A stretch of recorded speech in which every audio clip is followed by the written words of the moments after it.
네, 오늘 큐티 두 번째 시간을 갖겠습니다. 좀 제가 여러분들에게 도전하고 싶기도 하고 할 말도 있고 또 어제 한 순장하고의 나눔을 통해서 이게 한 순장만이 아니라 사실 우리 모두가 가지고 있는 고민이다라는 생각으로 여러분 두 번째 영상을 찍습니다. 오늘 말씀과 오늘 큐티 말씀과도 연관되고 전체 로마서의 핵심 메시지와도 연결되기 때문에 여러분 잘 한번 들어보시고 이 문제에 대한 확신을 좀 가지시길 바랍니다.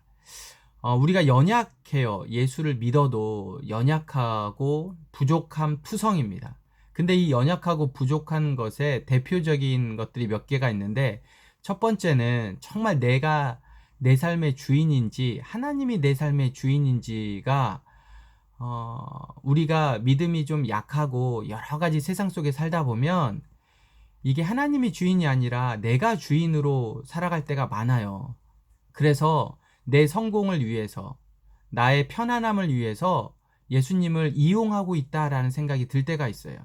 그래서 사실은 내가 내 삶의 주인인데 예수님이 내 삶의 주인이라고 착각하거나 아니면 일부러 내가 그런다라고 생각할 때가 있습니다. 그리고 또 두 번째는 정말 내가 잘 살고 있는가, 예수 믿는 사람으로 잘 살고 있는가. 왜? 요즘 내가 보니까 말씀도 잘 안 되고 기도도 잘 안 되고 신앙생활이 무너져 있는데 그럼에도 불구하고 내가 일주일에 한 번씩 예배 드려야 되고 그럼에도 순장이고 그럼에도 간사이고 그럼에도 목사이고 이렇게 사는 게 맞는가라는 고민이 들고요. 그 다음 또 세 번째는 내가 어떤 잘못을 할 때 이 잘못을 인식하고 회개하거든요. 근데 시간이 지나면 또 그 죄를 지어. 또 그 죄를 지어. 반복해서 지어. 이거 내 편에서 보면 도저히 해결할 수 없는 것 같은 죄를 짓는단 말이에요. 근데 다른 사람은 몰라. 나만 알아. 여러분, 이럴 때 우리가 힘들어해요. 정말 힘듭니다. 그리고 내가 예수 믿는 거 맞는가? 내가 신앙생활 이렇게 해야 되는 거 맞는가? 이렇게 생각이 들어요. 근데 이게 깊이 있게 생각이 들면 좌절과 무기력감에 빠져요. 패배감에 빠져요. 심할 때는 교회를 안 나오기도 하고 예수를 떠나기도 합니다. 너무 가식적이다라고 생각이 되어져서. 그런데 여러분, 사실 이거 예수님이 내 삶의 주인인 사람만 고민하는 거예요. 정말 내가 말씀과 기도가 있는 사람이 이런 고민을 하는 거예요. 죄의 문제에 대해서 인식하는 사람이 이런 고민을 하는 거예요. 그래서 이 고민에 대한 처방을 여러분, 많은 사람들이 어떤 행위로 해결을 하려고 그래요. 저도 마찬가지였고 많은 사람들이 그래요. 그래서 사도 바울도 그 이야기를 하는 거예요. 근데 정말 이 문제를 어떻게 해결할 건가? 저는 하나님과 우리와의 관계에 대한 신뢰를 다시 한번 생각해 볼 필요가 있다 생각이 들어갑니다. 여러분, 죄가 뭐예요? 아담과 하나님이 죄가 없을 때는 함께 동행하셨단 말이죠. 아주 친한 관계였어요. 그러나 죄가 들어오는 순간 하나님과 아담 사이의 관계가 틀어지는 거예요. 그러니까 죄라는 건 뭐냐면 하나님과 우리 사이에, 우리의 관계 사이에, 나와의 관계 사이에 무언가가 끼워 들어오는 거거든요. 근데 그게 행위일 때가 많아요. 행위. 어떤 행위. 그래서 필연적으로 우리에겐 죄가 있습니다. 이제 죄가 있어서 이 문제를, 하나님과 우리 사이의 이 문제, 아까 제가 처음에 언급했던 것처럼 정말 누가 주인인지, 그리고 내가 어떤 신앙생활을 어떻게 해야 되는지, 죄의 문제가 이미 우리에게 있을 때 이것을 행위로 풀려고 한단 말이죠. 그래서 무언가 다시 하나님께 나아가는 어떤 행위, 말씀과 기도에 대한 행위, 억지로, 저는 이거 억지로라고 생각하거든요. 자연스러운 게 아니라 억지로, 분명 성령의 은혜를 통해서 자연스럽게 행함이 가기도 해요. 그런데 이거를 억지로, 행위로 내가 무언가를 하려고 할 때가 많아요. 그런데 여러분, 잘 생각해 보면 하나님과 우리 사이에 그 행위로 풀 수 있는 게 없어요. 없어요. 그리고 오히려 그 행위가 율법이라는 것을 통해서 우리에게 죄를 더 가져오게 해요. 여러분, 율법의 기능이 우리가 계속 묵상해가면서 뭐라고 했어요? 죄를 알게 하는 거라고 그랬어요. 죄를 알게 하는 거. 그러니까 무엇이 죄인지를 알게 하는 게 율법이에요. 그런데 이 율법을 죄가 이용한다고요. 사실은 하나님이 우리에게 율법을 주실 때는 인간이 이 율법을 다 지키지 못한다는 걸 미리 아셨어요. 그래서 무엇까지 주셨어요? 너희가 이 율법을 범했을 때 언제라도 나에게 반드시 바로바로 돌아와라. 회개해라. 까지가 율법이에요. 그러니까 지켜라. 못 지키면 심판. 이게 아니라 지켜라. 그런데 내가 너희에게 안 되는 걸 알아. 그럴 때마다 어떻게? 매번마다 돌아와. 나에게. 그러면 내가 용서해 줄게. 여기까지가 율법이라고요. 그런데 죄는 그 뒤에 있는 말을 우리에게 이야기해 주지 않아요. 그러면서 뭐라고 이야기하면 너 안 됐잖아. 너희가 안 되잖아. 너 하나님이 이렇게 지키라고 했는데 너 네 삶의 주인이 넌 거 같은데? 너는 하나님이라고 이야기하지만 네 삶의 주인이 너야. 넌 안 돼. 너 요즘에 말씀과 기도 잘해? 안 되잖아. 그럼 무슨 신앙생활을 한다고 그래. 네가 무슨 순장이야. 네가 무슨 간사야. 넌 안 돼. 그 다음에 너 지금 이 죄 엊그저께 회개했는데 봐라 또 짓지? 너는 안 되는 거야. 너는 안 돼. 이렇게 계속 율법을 타고 죄가 우리에게 넘어오는 거예요. 이것을 하지 말라고 한 거죠. 그래서 사도 바울이 뭐라고 이야기를 해요? 죄에서 아무도 너를 정죄하지 않는다는 거죠.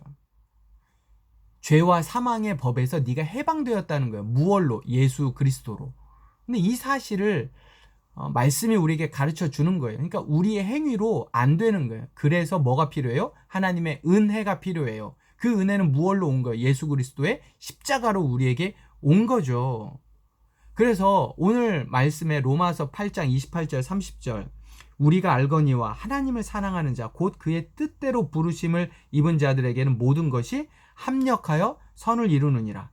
하나님이 미리 하신 자들을 또한 그 아들의 형상을 본받게 하기 위하여 미리 정하셨으니 이는 그로 많은 형제 중에서 맏아들이 되게 하려 하심이라. 또 미리 정하신 그들을 또한 부르시고 부르신 그들을 또한 의롭다 하시고 의롭다 하신 그들을 또한 영화롭게 하셨느냐. 이거 누가 하는 거야? 하나님이 하시는 거예요. 하나님이. 그러면 나는 어떤 일을 해야 되냐? 이런 연약함, 부족함을 알면서도 계속 하나님께 나아가야 돼요. 하나님께 나아가야 돼요. 여러분 제가 아이들을 키워보니까 아이들이 속이는 거 압니다. 모르는 게 아니에요. 알아요. 근데 알면서도 속아주는 거예요. 그리고 가장 중요한 건 우리 아이들이 저에게 잘못을 범했어요. 그런데 생각해 보세요. 잘못을 범했는데 그 잘못 때문에 계속 죄책감에 빠져서 아빠를 볼 때마다 위축돼 있고 아빠가 정말 나를 사랑하는가 맨날 걱정하고 그리고 아빠에게 와서 아빠 나 정말 사랑해? 아빠 나 그거 잘못한 거 용서해줬어? 계속 이렇게 얘기하면 아빠 입장에서 어떨까요? 피곤하고 힘든 거예요. 여러분 부모가 자식을 사랑하는 게 그거예요. 알면서도 용서해주고. 여러분 제가 저희 막내와 팔씨름 제가 맨날 집니다. 근데 우리 다혜리는요 자기가 아빠보다 센 줄 알아요. 달리기도 그래. 달리기도.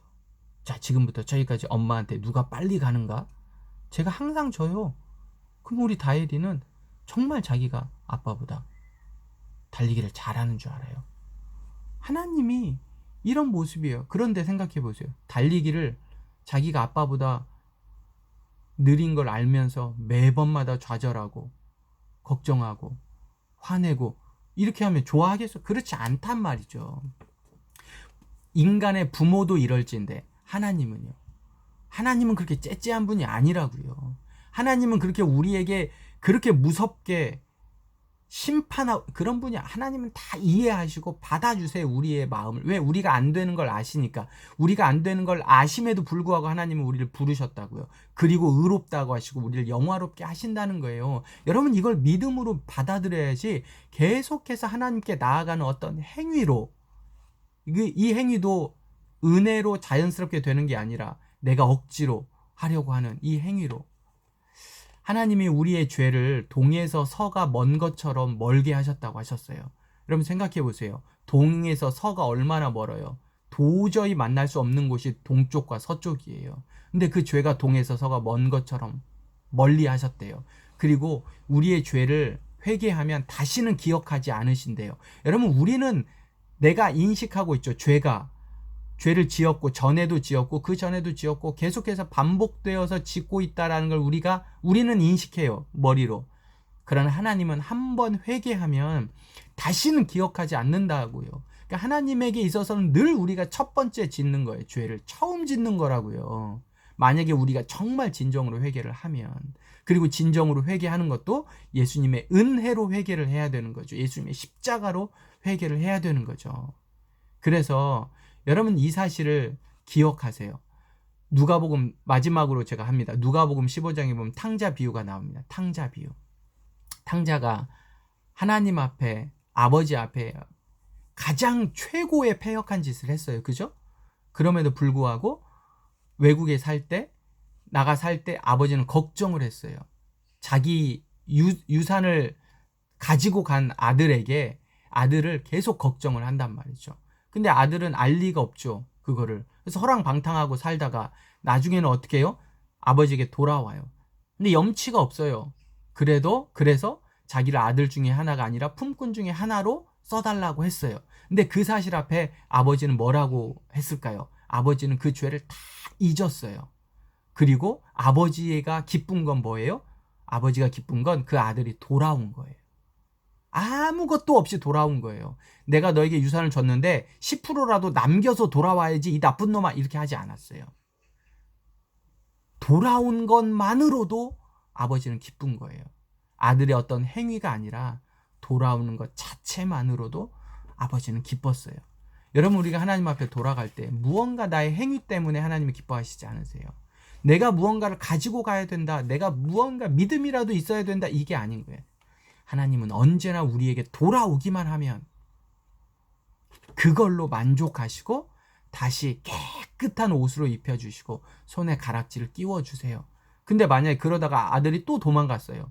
또 그걸 배은망덕하고 또 도망갔으면 어떻게, 아버지는요 똑같이 기다리십니다. 처음처럼 똑같이. 그리고 다시 돌아오면 또 똑같이 옷 입혀주세요.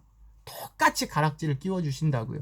똑같이 아들이라 칭해주실 거예요. 그 다음에 또 도망가면 그 다음에 돌아와도 똑같아요. 그래서 하나님의 사랑은 무한한 거예요. 하나님의 은혜는 무한한 거라고요. 내가 그 무한함을 측정할 수 없을 정도로. 그래서 하나님의 사랑이 어때요? 하늘을 두루마리 삼고 바다를 먹물로 삼아도 그 하나님의 은혜를 다 기록할 수 없다라는 거예요. 여러분, 이 무한한 하나님의 사랑에 빠져야 돼요. 이 무한한 하나님의 사랑에서 자유롭게 놀고 헤엄치고 수영하고 즐기셔야 돼요. 이럴 때 자연스럽게 그 하나님의 은혜를 내가 느낄 때가 있어요. 여러분들도 마찬가지죠. 초등학교 때, 중학교 때 사춘기 시절을 겪었잖아요. 그죠? 이때 엄마의 사랑 알았어요? 부모의 사랑 알았어요? 그렇지 않잖아요. 그런데 시간이 지나면 지날수록 이제는 대학생이 되어 보니까 부모님의 사랑을 좀 알겠죠. 나중이 되면 더 알아요. 나중에 부모님이 이제 돌아가시고 나면 더 안 돼요. 저도 그런 것 같아요. 시간이 지나가면 알수록 알아요. 그런데 지금 여러분이 하나님의 사랑을 잘 모르고 잘 못 느낀다고 해서 끝이 아니라고요. 여러분, 계속 하나님이 우리를 뜻대로 부르셨으면 부르신 대로 의롭게 하시고 그 의롭다 하심을 넘어서 영화롭게 하실 거라고요. 시간이 지나가면 지나갈수록 하나님의 은혜를 알아가요. 지금 하나님과 관계가 어렵다고 내 자신의 부족함 때문에 실망하지 마세요. 하나님이 여러분을 의롭다고 반드시 이끌어 가시고 그 하나님의 은혜의 강에 푹 빠져서 살아갈 때가 분명히 있습니다. 끝까지 여러분, 하나님을 떠나지 말고 하나님과 관계를 잘 회복시키시고 은혜의 삶을 살기를 바라요. 마지막으로, 믿음이 없이는 하나님을 기쁘시게 하지 못하나니 하나님께 나아가는 자는 반드시 그가 계신 것과 그가 자기를 찾는 자들에게 상 주시는 이심을 믿어야 할지니라. 여러분, 이 사실 꼭 기억하고 오늘 하루도 승리합시다. 함께 갑시다.